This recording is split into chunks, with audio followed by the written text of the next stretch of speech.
दुनिया में एकमात्र हिंदू राष्ट्र के नाम से मशहूर नेपाल की यात्रा में चल रहे हैं महंत रमेश गोस्वामी साहब जी के साथ। आप दरपा मठ बिहार के महंत हैं और साथ में कपूर पकड़ी ब्रह्मचारिणी आश्रम के प्रमुख महंत साध्वी मनीता साहब और उनके साथी प्रिया साहब। तो ये निकल रहे हैं नेपाल के लिए। वीरगंज के पास सिमरा एयरपोर्ट है, वहाँ से हम फ्लाइट के ज़रिए त्रिभुवन इंटरनेशनल एयरपोर्ट काठमांडू पहुँचेंगे। बुद्धा एयर नेपाल का बहुत बड़ा एयरलाइंस है। बुद्धा एयर यहाँ सिमरा एयरपोर्ट से हम काठमांडू के लिए रवाना हो रहे हैं। बस थोड़ी देर बाद ये हमारे महंत रमेश साहब जी और ये साध्वी बहन। इस वक्त हम सिमरा एयरपोर्ट पर हैं। नेपाल भारत बॉर्डर पर ये एयरपोर्ट है। भारत के पूर्वी चंपारण से सटे हुए वीरगंज शहर से सटा हुआ सिमरा एयरपोर्ट। यहाँ से अभी हम बुद्ध एयर के ज़रिए काठमांडू के त्रिभुवन इंटरनेशनल एयरपोर्ट जाने वाले हैं और ये फ़्लाइट आ चुकी है बुद्ध एयर की, अभी अभी लैंडिंग हुई है। आज हम इसकी बहुत खूबियाँ और बारीकियाँ दिखाएंगे, किस तरीके से फ़्लाइट टेक ऑफ करती है और लैंडिंग करती है और लगभग 30,000 फीट की हाइट पर से ज़मीन किस तरीके से दिखाई देती है, पूरा काठमांडू शहर किस तरीके से दिखता है, वो सब कुछ आपको दिखाएंगे। इसके पहले हमने यहाँ पर ऑफलाइन टिकट बुक की है। मौका था, सीटें खाली थी तो ऑफलाइन हमने बुकिंग कर ली है। लगेज हमने रखवा दिया है। बस थोड़ी देर बाद हम यहाँ सवार होने वाले हैं और पूरा नज़ारा दिखाएंगे और बहुत खूबियाँ और बारीकियाँ बताने वाले हैं। आपको वीडियो एंड तक देखना है। तो चलते हैं फ़्लाइट के अंदर और टेक ऑफ करते हैं। तकरीबन 110 किलोमीटर की कुल यात्रा है और 20 मिनट में ये पूरी हो जाने वाली है। और इसकी एक आदमी के किराए की बात करें तो वो है 2,435 रुपये। एरोप्लेन के फैन अब स्पीड पकड़ने लगे हैं और थोड़ी देर बाद इसके पहिए भी रनवे पर दौड़ने शुरू हो जाएंगे, यानी टेक ऑफ की बिल्कुल तैयारी हो चुकी है।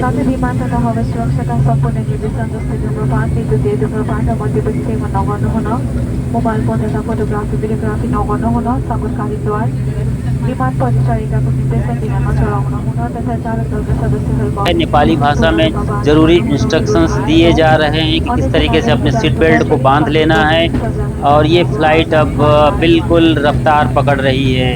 बाकी सारी जानकारियाँ दी जा रही है और हम अब ज़मीन से ऊपर उड़ते जा रहे हैं। अब ये देखिए ज़रूरी इंस्ट्रक्शन किस तरीके से दिए जाते हैं, बेल्ट कैसे बांधना है, वो एयर होस्टेस बता रही है। सारी जानकारियाँ इशारों से, आप आवाज़ भी सुन रहे हैं और ये एक मोनोप्ले के तरीके से आपको जानकारी दी जाती है। ये सारी जानकारी की खतरा आए तो क्या करना है, किधर इमरजेंसी गेट है और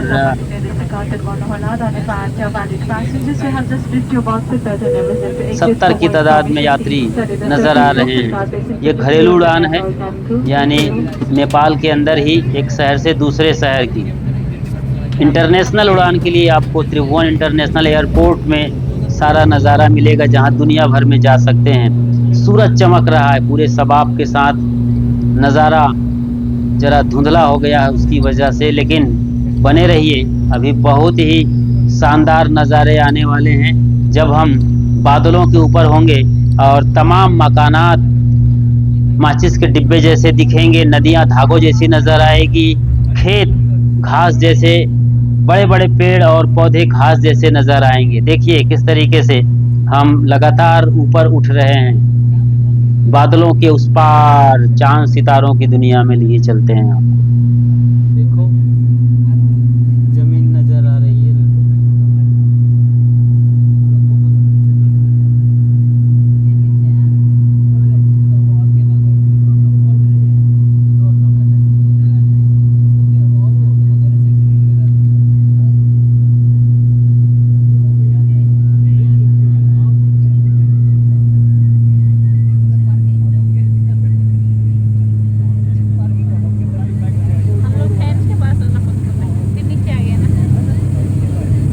क्या?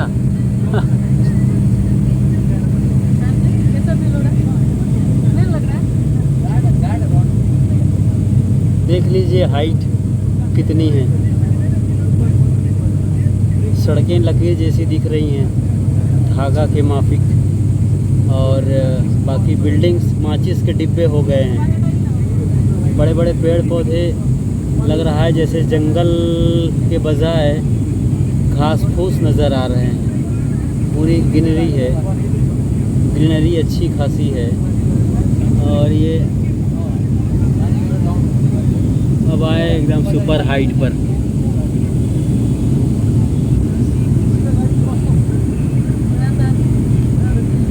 देखो शहर को,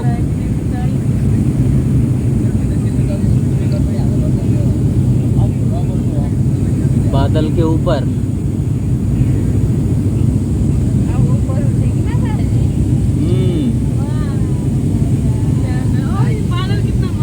ओ महंत जी, कैसे लग रहा? बहुत अच्छा लग रहा है। हाय, हम लोग देखिए ऊंची उड़ान पे उड़ रहे हैं। ऐसा है, कहाँ जा रहे हैं? जा रहे हैं काठमांडू, अच्छा, कैसे लगा? राजधानी नेपाल की ये दूसरी यात्रा है, और इसके पहले भी यात्रा हो चुकी है काठमांडू से खैरहवा तक। अच्छा, ये सिमरा एयरपोर्ट से जा रहे हैं काठमांडू, राजधानी का वहाँ त्रिभुवन इंटरनेशनल एयरपोर्ट। ओके। हाँ, अब आप बताइए, अपनी जानकारी दीजिए। मैं पहली बार बैठी हूँ और सिमरन स्टेशन से काठमांडू जा रहे हैं घूमने के लिए, और वहाँ संतों का दर्शन करने, आश्रमों में घूमने के लिए। आश्रम को दर्शन।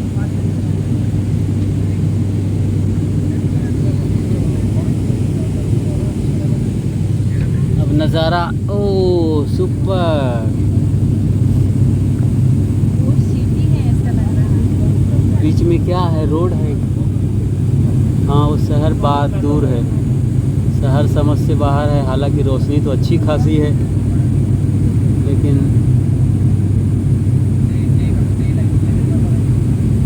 ये नदी है, नदी को देखो, सड़क जैसी दिख रही है। इतने ऊंचे से नदी को देखा है कभी? नदी कैसे बनती है? कितने पेड़ पौधे, पूरा जंगल, और हाइट पर, और हाइटेड, सुपर हाइट पे चले गए हम। लगभग 3000 मीटर पर हाइट पर ये है, 3300 मीटर। हाँ, डिटेल देखिए पूरा बादल के ऊपर। ये बादल दौड़ रहे हैं, बादल पीछे की ओर, और बादल को चीरता हुआ ये प्लेन जा रहा है। बादलों के नीचे ये नदी अभी भी हमारे साथ यात्रा कर रही है। और ये फैन जो आँखों से देखने पर इतना स्पीड है, उस स्पीड को इस कैमरे ने पकड़ रखा है और स्लो कर दिया है। ये गजब बात है। तो बुद्धा एयर से सिमरा एयरपोर्ट से सीधे काठमांडू के त्रिभुवन इंटरनेशनल एयरपोर्ट पर ये बादलों का गुबार देखिए। ये बादल को महसूस करिए, जो बादल आप ज़मीन से देखते हैं वो कुछ इस तरह से नज़र आता है।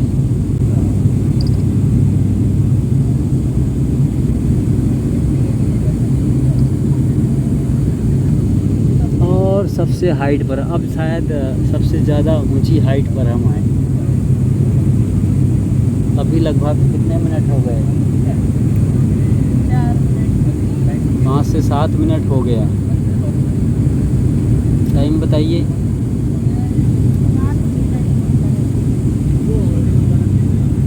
ओ, बादल जो धुएं के गुबार जैसा दिखता है, सूरज एकदम 100 डिग्री पर खौलता हुआ। 6 मिनट हुआ। अच्छा, कितने बजे निकली थी टेक ऑफ? 5:24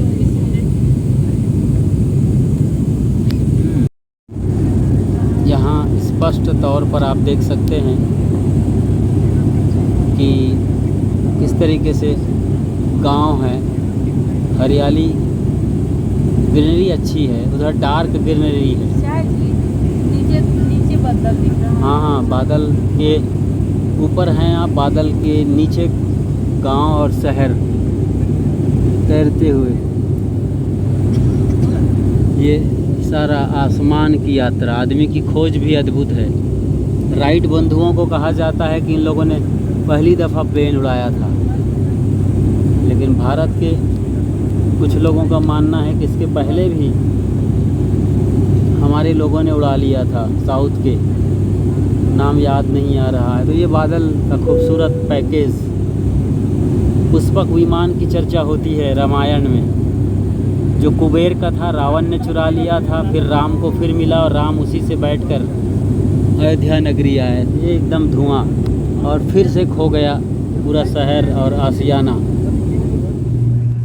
काठमांडू का खूबसूरत नज़ारा। अब अपन लैंडिंग करने जा रहे हैं, यानी त्रिभुवन इंटरनेशनल एयरपोर्ट पर पहुंचने वाले हैं। बस कुछ पल और साफ साफ दिख रहा है एकदम काठमांडू, जो पहाड़ों से घिरा हुआ है चारों तरफ। शानदार वैली है और ये लहराता हुआ एरोप्लेन कभी बाईं करवट लेता है, कभी दाईं करवट लेता है। अभी तक मैंने ऊँटों के बारे में सुन रखा था कि ऊँट किस करवट बैठेगा, मगर ये हवा में भी कलाबाजी कर रहा है। हम स्पष्ट तौर से इसे महसूस करते हैं। शहर के बीचों बीच कोई लाइट हाउस नज़र आ रहा है। वहाँ पर ज़्यादा लाइट है सूरज की। वो सीन अब जा चुका है। अब बादलों से घिरा हुआ इलाका आ गया और अंधेरा। जैसे ही उजाला होगा हम फिर वापस आएंगे। देखिए, ये काठमांडू शहर बहुत नज़दीक से त्रिभुवन इंटरनेशनल एयरपोर्ट के पास आ गए हैं। यहाँ 3 बड़े कबीर आश्रम हैं। पुरानो बाणेश्वर में श्री आज्ञा साहेब जी का आश्रम है, कबीर सत्संग भवन। उसके बाद झमसी खेल में श्रद्धेय श्री संत शरण साहेब जी का बहुत बड़ा आश्रम है। शुभ और सात्विक साहब अभी वहाँ हैं। पुरानो बाणेश्वर में आदर्श साहब जी संभाल रहे हैं। ये एकदम कलाबाजी खाता हुआ फिर से आप महसूस कर सकते हैं। इसके अलावा एकांत कोना में भी आश्रम है। श्रद्धेय संत श्री राम स्वरूप साहब जी आचार्य, बुरहानपुर से संबंधित शाखा है। ये आप शहर को महसूस करिए, काठमांडू। और हम आसमां से नीचे वापस ज़मीन पर, नदी स्पष्ट पानी के साथ, बिल्डिंग भी बहुत खूबसूरत। ज़्यादातर लाल गुलाबी रंग की बिल्डिंग यहाँ पर ज़्यादा नज़र आ रही है। सफ़ेदी तो है ही है। और ये एक और शानदार रोड, दूर पहाड़ियों का काफिला और सूरज की आंख मिचौली कलरफुल नज़र आती है। अब बिल्कुल लैंडिंग करने वाले हैं हम एकदम ज़मीन पर। ये लैंडिंग की आवाज़ अलग धमाके की आती है, उसे महसूस करिएगा। रोड पर ये आर इन नाव, ये पकड़ दिया, ये अब रनवे पर। और एक आवाज़ बदली हुई नज़र आएगी। अभी दौड़ लगेगी, लेकिन हम